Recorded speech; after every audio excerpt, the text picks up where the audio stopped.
மயிலாடுதுறை மாவட்டம் பூம்புகார் சுற்றுலா வளாகம் மற்றும் துறைமுகப் பகுதிகளில் சட்டமன்ற தேர்தலில் 100% வாக்குப்பதிவை வலியுறுத்தி வாக்காளர் விழிப்புணர்வு நிகழ்ச்சி நடைபெற்றது.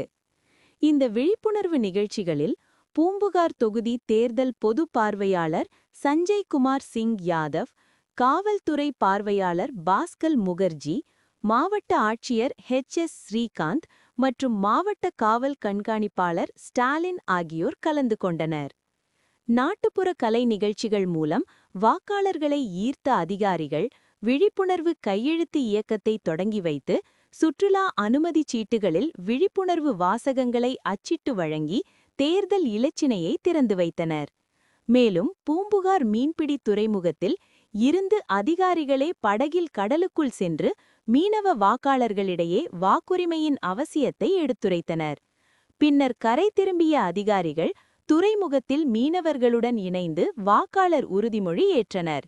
இந்த நிகழ்வு மூலம் வரும் ஏப்ரல் 23ஆம் தேதி நடைபெறவுள்ள தேர்தலில் அனைவரும் தவறாமல் வாக்களிக்க வேண்டும் என்பது வலியுறுத்தப்பட்டது.